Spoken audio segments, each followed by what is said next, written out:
Bonjour à toutes et à tous, bienvenue à l'écoute de Prévention Santé, un programme d'information produit par RNCO et SOS Médecins Cameroun. Prévention Santé est un programme citoyen parrainé par le ministère de la Santé publique du Cameroun. Si vous souhaitez être partenaire officiel, contactez wilsonafrique@gmail.com. Ensemble, valorisons la santé. Bonjour à toutes et à tous, bienvenue dans votre programme Prévention Santé. Aujourd'hui, notre thème est la schistosomiase, appelée autrement bilharziose. Il s'agit là de la deuxième maladie parasitaire au monde après le paludisme. Comment l'attrape-t-on? Quels sont les symptômes, les risques? Quelles peuvent être les complications? Quels sont les traitements? C'est ce que nous allons découvrir dans ce numéro de Prévention Santé. Nous vous parlerons également donc de la fièvre typhoïde qui fait des ravages sur le continent. Le docteur Mbolo, président de SOS Médecins Cameroun et partenaire donc de ce programme Prévention Santé, aborde aujourd'hui ces deux thématiques.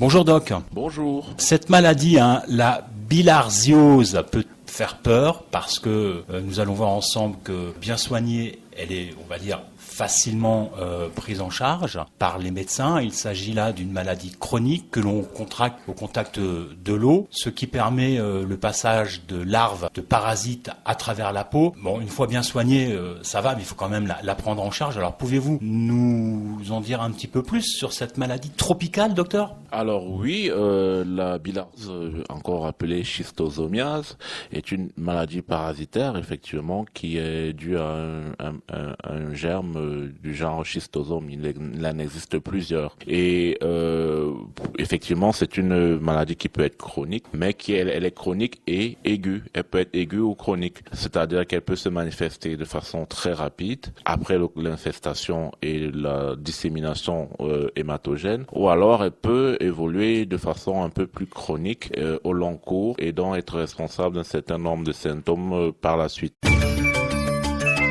On va parler justement de ces symptômes parce qu'il existe déjà deux types de bilharziose. Elle peut être intestinale ou urinaire notamment. Alors, pouvez-vous nous présenter ce parasite nommé, je crois, schistosoma? Donc, en fait, comme vous l'avez dit, la transmission se fait par le contact généralement de la peau avec le germe. Ce contact, de façon classique, a lieu dans les eaux usagées, dans les rivières et autres. Et il y a deux germes principaux, deux types principaux, schistosoma mannsoni, qui est responsable de l'infestation intestinale et du foie, et puis schistosoma hematobium qui concerne plus les voies urinaires. Comme vous l'avez dit, il y a deux formes principales, la forme intestinale, la forme urinaire. Dans la forme intestinale, on aura des douleurs abdominales classiques, des crampes, des diarrhées, tout ce qui peut avoir comme symptôme intestinal lié aux parasites. Et dans la forme urinaire, l'un des signes les plus fréquents, c'est ce qu'on appelle l'hématurie, c'est-à-dire la coloration rouge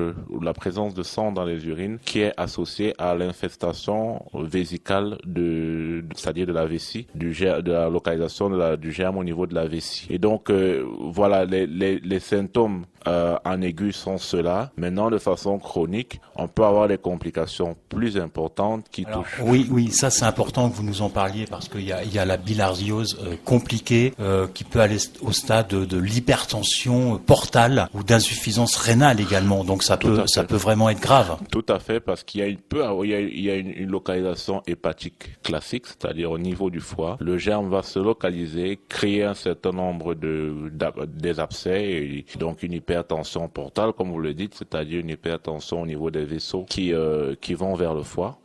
Et donc causer même une cirrhose du foie dans certains cas, ou d'autres complications liées à l'éclatement de ces gîtes larvaires au niveau du foie. Au niveau du rein, et oui, effectivement, le germe va remonter de la vessie, va faire une ascension, on va dire, va quitter de la vessie au rein et puis donc causer un certain nombre de complications, y compris même le cancer de la vessie dans certains cas, donner des symptômes d'ordre gynécologique tels que des saignements vaginaux chez les femmes, des douleurs pendant les rapports sexuels, ça peut aussi arriver.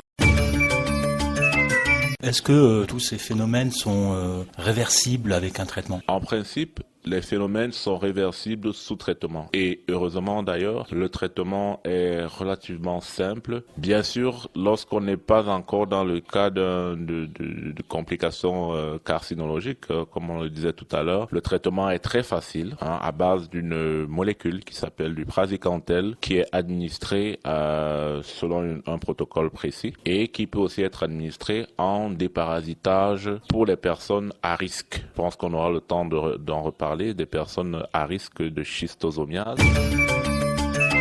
Expliquez-nous un petit peu qui sont ces personnes à risque, parce que ça c'est important que les gens soient au courant. Alors les personnes à risque de bilharziose ou de schistosomiase sont les personnes qui sont en contact permanent avec l'eau, avec les rivières, l'eau des rivières, l'eau des eaux stagnantes ou autres. Donc là on s'adresse surtout au milieu rural, tous les agriculteurs notamment. Voilà, les agriculteurs, les femmes de ménage qui vont laver en campagne, qui vont laver leurs vêtements, qui vont faire de la lessive dans les rivières et donc qui ont les pieds régulièrement immergés dans l'eau, les enfants qui vont en âge scolaire ou préscolaire, qui vont batifoler dans les eaux, dans les rivières, les orpailleurs, les pêcheurs, ceux qui font de la riziculture, une agriculture qui nécessite un contact permanent avec de l'eau. Ce qui se passe, c'est que les personnes porteuses du parasite vont faire leurs besoins dans les eaux, ils vont faire des selles dans les eaux ou uriner dans les eaux et donc disséminer les parasites qui plus tard vont entrer en contact avec la peau de ces personnes exposées-là.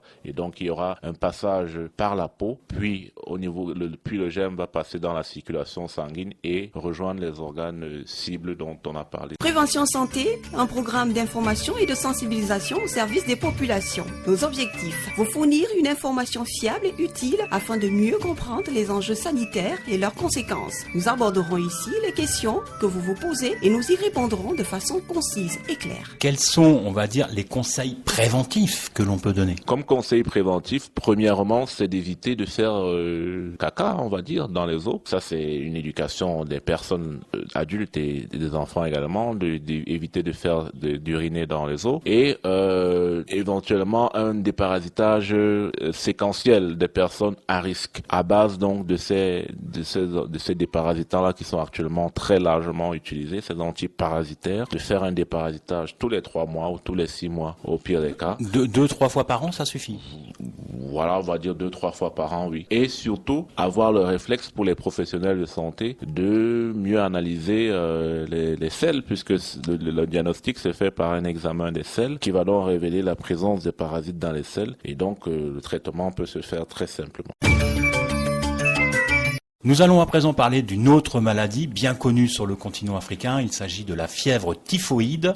C'est une infection potentiellement mortelle due à la bactérie appelée Salmonella typhi. Elle se propage habituellement aussi dans les eaux ou les aliments contaminés. Et on estime que chaque année, entre 11 et 20 millions de personnes contractent cette maladie et que 128 000 à 160 000 personnes en meurent. On comprend là l'importance de cette thématique. Docteur Ombolo, là aussi, il faut être vigilant pour mieux comprendre les risques de la fièvre typhoïde. Pouvez-vous nous expliquer comment on traite cette maladie? Là aussi, s'agit-il d'infections causées par des bactéries qui sont transmises lors de l'ingestion des aliments, on en parle souvent, ou aussi contaminées par l'eau et par les selles? Alors, c'est important qu'on aborde ce sujet. La fièvre typhoïde, encore appelée salmonellose, est une infection bactérienne. C'est une infection à point de départ lymphatique mésentérique qui va donc toucher d'abord les intestins, le système digestif, et puis se disséminer dans toute la circulation, donc par voie hématogène. Donc la transmission du germe, la salmonellose est une maladie des mains sales. Donc la transmission de la bactérie se fait par les eaux usées, c'est-à-dire infestées par la bactérie, par les aliments infestés par la bactérie également, et aussi par le transport transport de façon manu portée, c'est-à-dire de la main à la bouche, ou bien alors même par on va dire, lorsque le germe est localisé sur un objet ou autre et qu'on le porte à la bouche, la transmission peut se faire aisément. Le problème avec la salmonellose, c'est que vu que c'est une maladie endémique et dont les formes sont très variables, assez variables quand même, il se pose un problème à la fois de diagnostic, c'est-à-dire qu'il existe des formes atypiques qui ne se manifestent pas toujours par la classique diarrhée couleur jus de melon. Il y a des formes qui peuvent être un peu bâtardes qui vont faire comme un paludisme, mais qui finalement seront une salmonellose. D'autre part, le diagnostic qui idéalement va se faire par une hémoculture, parfois également de la coproculture, oui, va poser un problème parce que les examens sont un peu coûteux. Là aussi, les problèmes peuvent être un petit peu plus compliqués parce que même après la guérison donc de la typhoïde ou de la paratyphoïde, un petit nombre d'individus, heureusement, appelés porteurs, continuent donc de porter les bactéries et ces personnes peuvent être une source d'infection pour d'autres. Tout à fait, c'est pour ça qu'il faut renforcer l'hygiène des mains. Après le passage aux toilettes, il faut se laver soigneusement les mains à l'eau et au savon. Heureusement, le coronavirus est venu nous rappeler les bonnes règles d'hygiène. Eh oui. Une fois de plus, le coronavirus, voilà, on va dire, aura servi à quelque chose de positif. Tout à fait. Donc, il faut se laver les mains à tout prix. Chaque fois qu'on sort des toilettes, il faut laver soigneusement les fruits. Il faut utiliser des eaux potables, voilà, et surtout apprendre ces règles de base aux tout petits qui aussi peuvent être des porteurs sains qui vont disséminer la. Alors, il existe un vaccin, mais il est, on va dire, rarement conseillé. Est-ce que vous pouvez nous dire un mot rapidement sur ce vaccin, docteur ? Oui, il existe un vaccin qui le protège, dont la protection est, on va dire, relativement bonne, parce qu'on peut tourner autour de 90%, c'est pas mal. C'est pas mal quand même. C'est pas mal, et donc qui est valable pour deux ans. Le renouvellement est 2 ans. Ce vaccin, il faut le dire, n'exclut pas le respect des mesures, des règles de base d'hygiène, comme on l'a dit, on l'a rappelé. Là aussi, il faut se laver les mains. Donc le vaccin est important, mais bon, c'est pas tout. En quelques mots, qu'est-ce qu'on peut dire sur le traitement contre la fièvre typhoïde ? Pour le traitement, c'est le gros problème actuellement, c'est la résistance antibiotique, c'est-à-dire le fait que les gens utilisent l'utilisation anarchique des antibiotiques qui crée une résistance du germe et donc finalement il y a une moins bonne efficacité des traitements qui sont mis en route. Heureusement qu'il y a de plus en plus de nouvelles molécules qui vont être utilisées pour le traitement de cette salmonellose-là. Il est important également de mentionner que il y a beaucoup d'idées reçues autour de la maladie. Il faudrait expliquer aux gens comment la maladie se contracte, comment on peut être recontaminé, qu'il y a des risques d'être recontaminé. Alors ça serait intéressant effectivement que les gens soient informés là-dessus. Bon, n'oublions pas quand même de dire que SOS Médecins Cameroun est joignable au téléphone et qu'on peut aussi peut-être vous demander des informations un peu plus complètes en cas de complexité sur cette thématique ou d'autres d'ailleurs. Tout à fait. Nos lignes sont ouvertes sur WhatsApp